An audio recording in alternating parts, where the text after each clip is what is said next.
शुरू करें या वेट करना है 2-3 मिनट?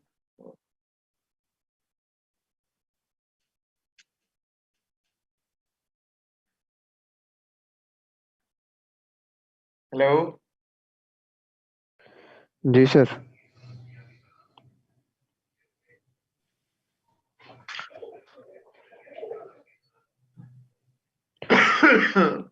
शुरू करें सर, ज्वाइन हो रहे हैं सब। अरे,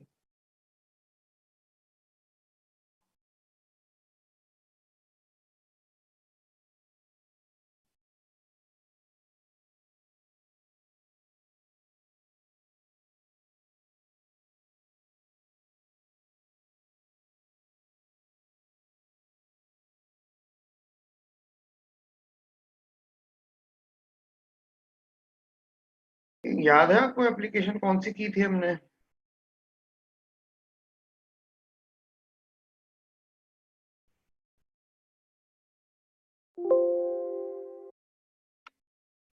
हम्म।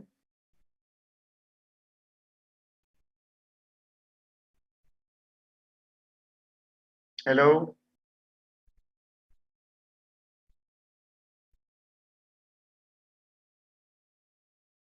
किसी को याद नहीं है। अच्छा।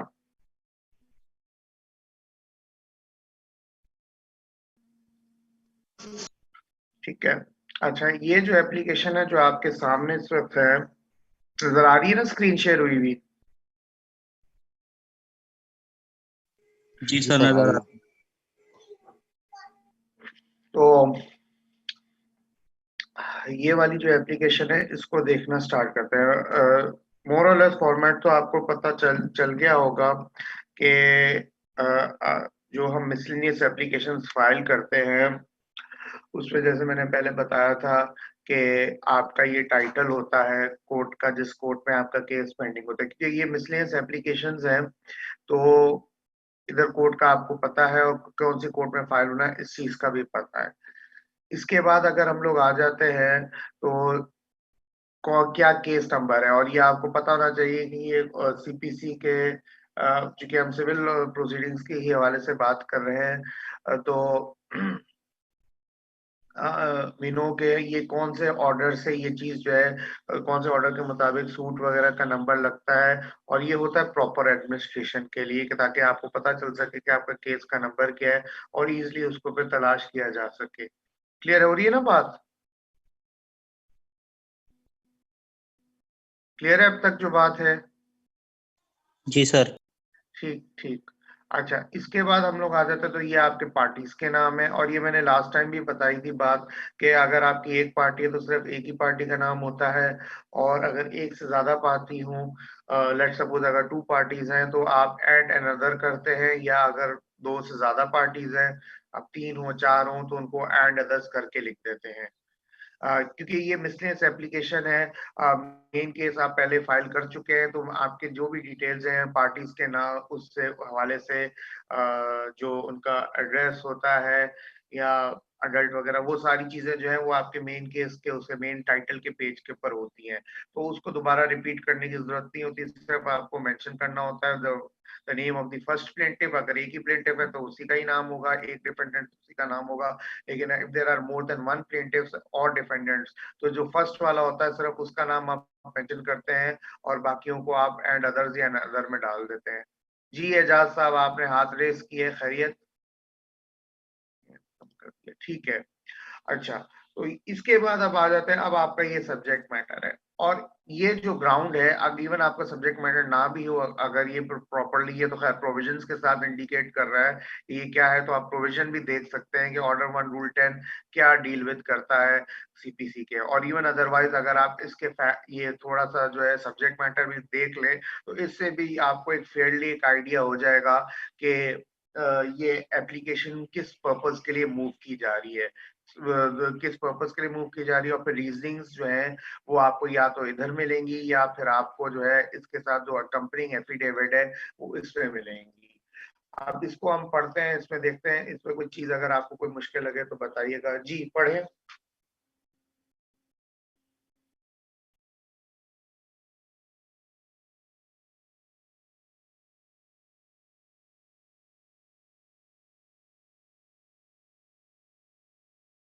जी अलीम साहब पढ़ें।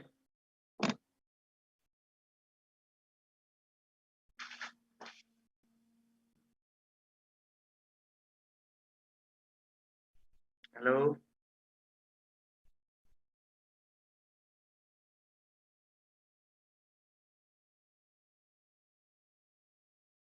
अलीम फिर सो गया है, कोई और को देखते हैं। जी फिजा आप पढ़ें। Application under Order 1, Rule 10, read with Section 151 of the Code of Civil Procedure.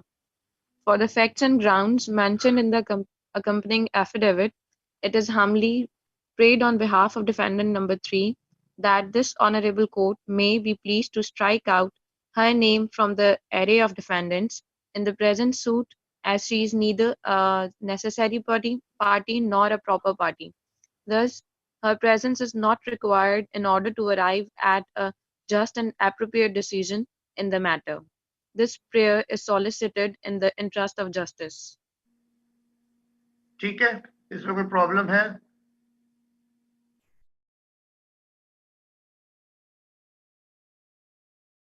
What is a proper party? I myself have no idea. तो अब आप इसको इसके लिए आपको सीपीसी ओपन करना पड़ेगा और सीपीसी में ऑर्डर 1 रूल 10 में जाके देखना होगा कि नेसेसरी पार्टी क्या चीज है, प्रॉपर पार्टी क्या चीज है। और अब जब आपके पास मजीद और फैक्ट्स आएंगे तो फिर उससे आपको और क्लियर आइडिया हो जाएगा कि क्यों ये अपने आप को जो है ये खातून जो है नेसेसरी पार्टी भी नहीं समझ रही है और प्रॉपर पार्टी भी नहीं समझ रही। ऑफ कोर्स वो खुद तो नहीं समझ रही, उनको वकील साहब ने ही बताया है, लेकिन बहरहाल ये पोजीशन है कि ये चाहती हैं कि इनका नाम जो है वो क्या कर दिया जाए, Strike out. ठीक है। Strike out, what is strike out? क्या उनको क्या बैट मारना है? निकाल दिया जाए उनका डिफेंडेंट की लिस्ट में से नाम उनका. ठीक, डिफेंडेंट की लिस्ट में से नाम निकल जाएगा तो क्या होगा फिर? So then she will not be no longer be the part of the suit or proceedings. ठीक ठीक ठीक ठीक ठीक, बिल्कुल यही है। और जब नाम निकल जाता है तो नॉर्मली ये होता है कि रेड पेन से, लोअर कोर्ट्स में तो यही होता है, अभी पता नहीं क्या होता है, अभी पोजीशन है कि रेड पेन से नाम काट दिया जाता है उनका। ठीक है, अच्छा अब हम आ जाते हैं इसको, फिर हम बाद में वापस आते हैं इसके एफिडेविट को साथ में देखते हैं। नाउ एक तो आपको ये फॉर्मेट मिलेगा जिसमें ये इस तरह से ओपनिंग होती है कि जिसमें remember one thing that this is just a style. आपको लाजमी नहीं है कि that you should follow this, there may be other styles available, लेकिन मैं आपको दो स्टाइल्स दिखाऊंगा जो कि हमने अपनी प्रैक्टिस में रखे थे। उसके अलावा भी अगर कोई हो तो आई हैव नो आइडिया, वो आप देख सकते हैं आपको, क्योंकि ये जो चीज है ये वेरी करती है वकील टू वकील और इवन सिटी टू सिटी भी वेरी करती है। तो एक तो ये तरीकेकार है कि इसको आप ऐसे करके for the facts mentioned in the complaint affidavit करके a little bit of the case here, और उसके बाद फिर सारा बकाया जो इन मच मोर डिटेल आप फिर उसमें एफिडेविट में कर दें। एक एक अदर तरीका जो है वो भी आएगा इसमें कि उसमें क्या होता है कि आप पूरी जो सिनेरियो है ना वो पूरा का पूरा एप्लीकेशन में लेड आउट कर देते हैं, पूरा का पूरा लेड आउट कर देते हैं। और उसके बाद एफिडेविट आपका जो है वो बेसिकली 4 पॉइंट्स का एफिडेविट होता है, वो भी मैं आपको बता दूंगा। मेरे ख्याल में मैंने पहले भी जिक्र किया था वो कौन से 4 पॉइंट्स होते हैं कि जिनका एफिडेविट में जिक्र जो है वो आपको हर एफिडेविट में वो 4 पॉइंट्स नजर आएंगे। तो अब हम आ जाते हैं एफिडेविट के ऊपर। अब एफिडेविट में because it is a part and parcel of the application, ये think of it that these two are they are very important to each other, mandatory fundamental एक दूसरे के, क्योंकि कुछ बातें वहां लिखी हुई होती हैं और कुछ यहाँ लिखी होती है, तो these are both supporting each other.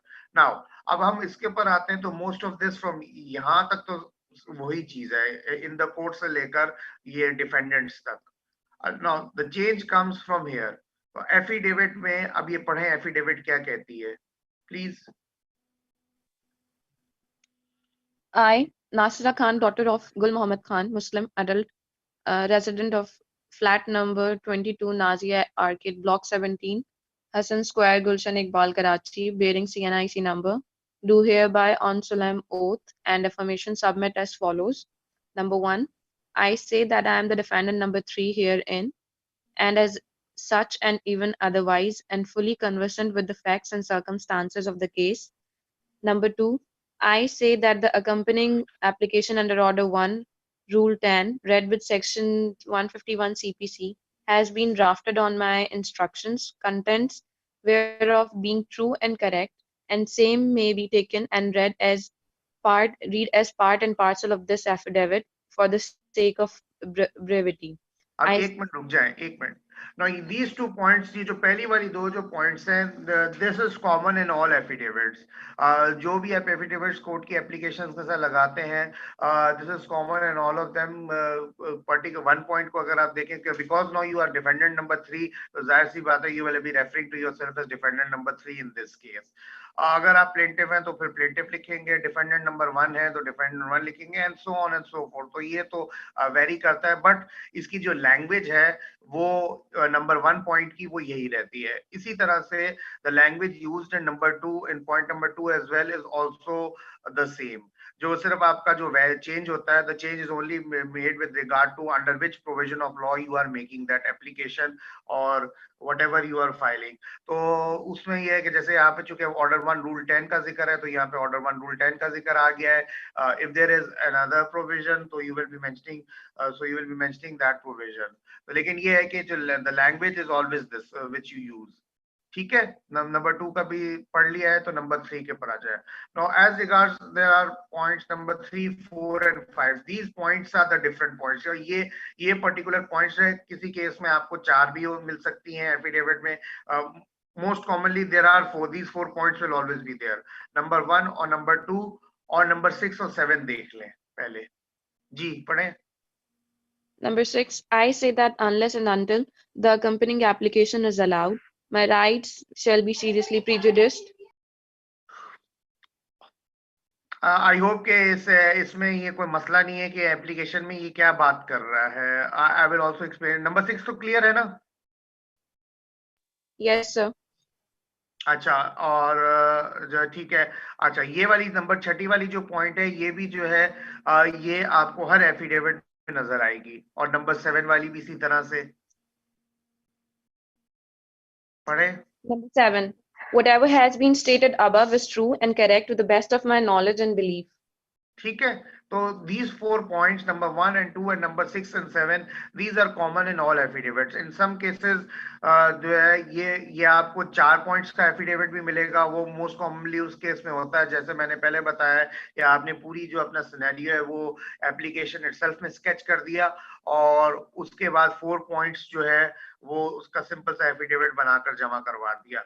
But normally वो मैं कहता हूँ स्टूडेंट्स को कि वो एग्जाम के पर्पज के लिए करें ज्यादा, और कभी कभी आपको कोर्ट्स में भी चलता हुआ दिखाई देगा. लेकिन जो मेन जो चलता है वो आपका ये वाला इस किस्म का जो एफिडेविट और एप्लीकेशन का चलता है फॉर्मेट ज्यादातर जो है कराची की प्रैक्टिस में. I don't know about Hyderabad, तो उसके लिए मैं कुछ नहीं कह सकता आपको.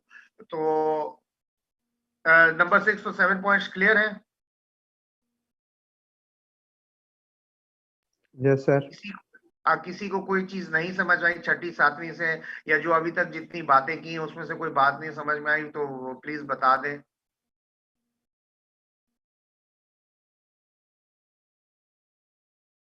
चलो जी ठीक है.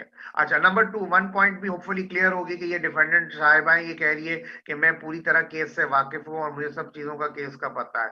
अच्छा, नंबर 2 जो है basically number 2 point I think मैंने एक्सप्लेन नहीं किया, पर नंबर 2 में ये बात सिंपली कह रही है वो कि जो एप्लीकेशन है it has been drafted on her instructions, और जो है it should be treated as part and parcel of the application. दोनों चीजों को एप्लीकेशन और एफिडेविट को पार्ट एंड पार्सल समझा जाए एक दूसरे का, because reading one without the other would not lead to any good result. तो दोनों को साथ मिला के पढ़ना in order to properly comprehend कि क्या actually case है. अच्छा, अब हम आ जाते हैं नंबर 3 और 4 और नंबर 5 का. These are the actual points जो कि इस पर्टिकुलर एप्लीकेशन के देने के मकसद से मैटर करती है. ऊपर तो उन्होंने जिक्र कर दिया कि जनाब वो नेसेसरी पार्टी भी नहीं है, प्रॉपर पार्टी भी नहीं है, but now the question is why is she saying that she is not a necessary party और अ प्रॉपर पार्टी. जी पढ़े number 3. Number 3, I say that I was the owner of the suit property from 2006 to 2009, but on 12 November 2009, December 2009, the defendants number 1 and 2 jointly purchased the same from me.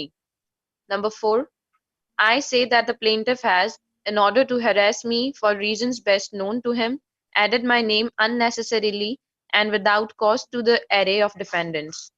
Number 5, I say that my presence before this honorable court is not fundamental, as I am neither a necessary nor a proper party in the instant case, and my presence is not necessary for proper adjudication of the matter. Clear है? 3, 4 और 5 points clear है?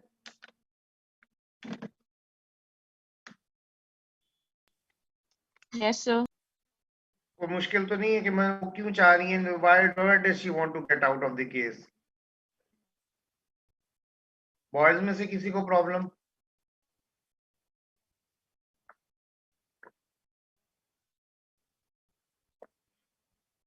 No sir. किसी को अगर नहीं समझ में आया तो प्लीज पूछ सकते हैं।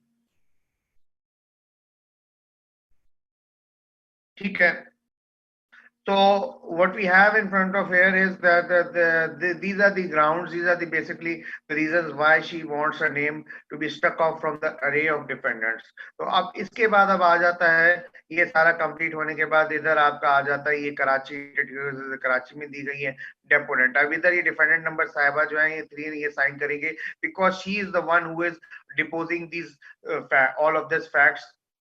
सो यहाँ पे डेपोनेंट वो होंगी।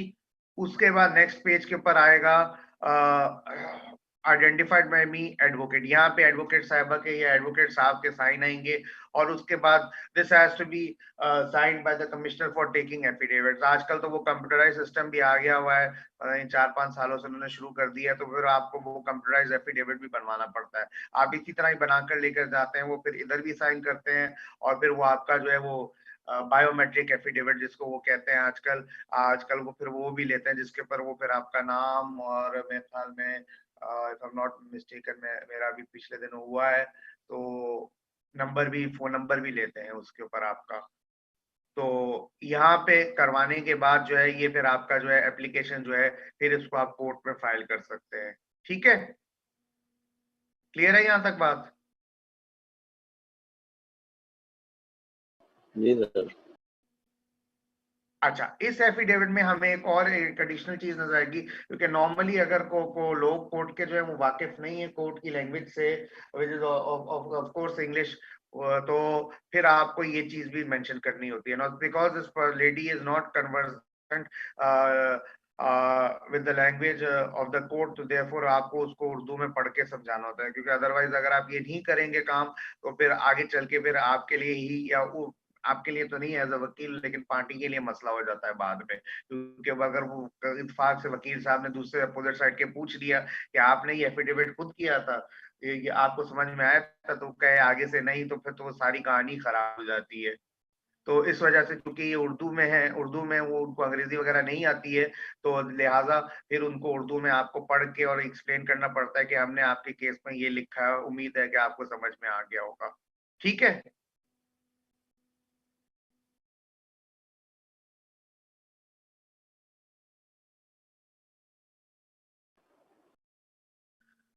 तो सिंधी है, बलूची है, जो वट एवर द लैंग्वेज वो बोलते हैं, ये बोलते हैं लोग जो भी हैं, तो उस लैंग्वेज में उनको आपने पढ़ना है। फिर डुअल लैंग्वेज वाला चक्कर है तो फिर वो तो अंग्रेजी भी पढ़ सकते हैं, उर्दू सिंधी या जो भी जबान है वो भी पढ़ सकते हैं। होपफुली ये क्लियर होगा, इसमें कोई प्रॉब्लम मजीद नहीं होगी, या है?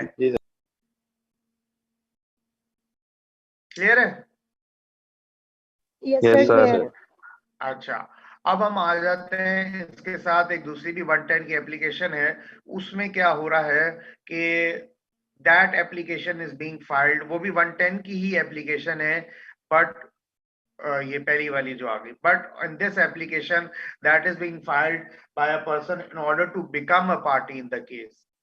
ठीक है, अब ये जो एप्लीकेशन है इसमें आप देखें अगेन वही सारी चीजें, शायद जोकी and others versus so and others, now this person wants to become a party in the case.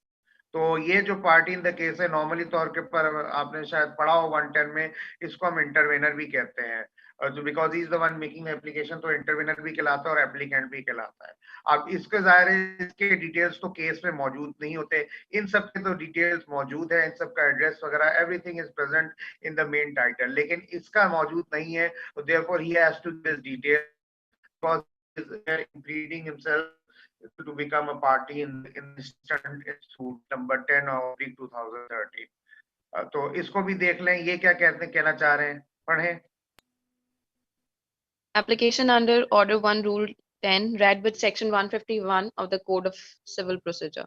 For the facts and grounds mentioned in the accompanying affidavit, it has humbly prayed on behalf of the applicant, intervener, above named that this honorable court may be pleased to add the name of the applicant, intervener, to the array of plaintiffs in the present suit in order to arrive at a just and appropriate decision in the matter.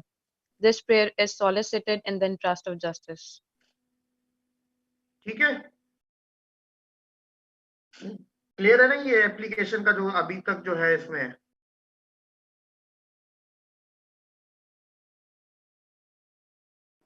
Ji sir. ठीक है, yes sir. अच्छा, अब हम आ जाते हैं इसके affidavit में कि why does this person want to join case as a party. पढ़ें। अब आप देख सकते हैं कि एड्रेस वाला पोर्शन वही है, हेयर सिंपली जैसे मैंने पहले बताया था कि हेयर उधर डिफेंडेंट नंबर 3 था, इधर एप्लीकेंट इंटरवेनर हो गया। इसी तरह से नंबर 2 तो चूंकि वही प्रोविजन है तो वही प्रोविजन एज इट इज आ गया। नाउ नंबर 3 से हम पढ़ते हैं। Number 3, I say that I am also a legal heir of Miss Kaniz Fatma, daughter of Javed Jokhio, by way of inheritance and am a co-sharer of survey number 450 to 458 in Mehran, Tappo, Malir. However, in order to deprive me of my legal rights and with ulterior motives, the plaintiffs have not joined me as a plaintiff in the present proceedings and have concealed the facts of this case from this honorable court. So ये भी पढ़ो नीचे जो है bracket में। पढ़ ले, also part of it. Photocopy of the list of legal heirs of Ms. Kaniz Fatma, title documents and Form 7 has been attached herewith and marked as annexures A1, A2 and A3. Number 4, I say that if I am not joined as a plaintiff in the instant suit, this honorable court will not be able to decide the real controversy between the parties. Number 5, I say that my presence before this honorable court is essential as I am both a necessary and proper party in the present case. Without my presence, proper adjudication of the instant case is not possible. And 6 and 7 are the same thing. So 6 and 7 को हम छोड़ देते हैं। तो लिहाजा इससे हमें ये पता चल रहा है कि why does this person want to become a party in the case? Clear हो गई? Yes, sir. So this is an application under, और इन दोनों एप्लीकेशंस में एक में आपने देखा है कि इसमें जो है क्या कहना चाहिए, एक में वो स्ट्राइक करवाना चाहते हैं और एक में जो है वो इन होना चाहते हैं। नाउ इसमें एक आपको मैं एक चीज ये बताता चलूं कि देखिए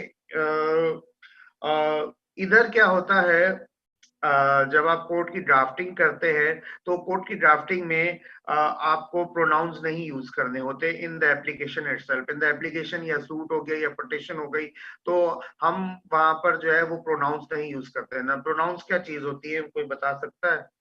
अंग्रेजी किसकी अच्छी है? Which is used in the place of noun. वाह, पर कोई एग्जांपल दे ना। He, she, it. हाँ सर he, she, it दे वाले सर। हाँ, अच्छा, अब वो कौन से प्रोनाउंस हैं जो हम इस्तेमाल नहीं कर सकते, ये भी पता हो हमें। तो इधर अगर आप देखें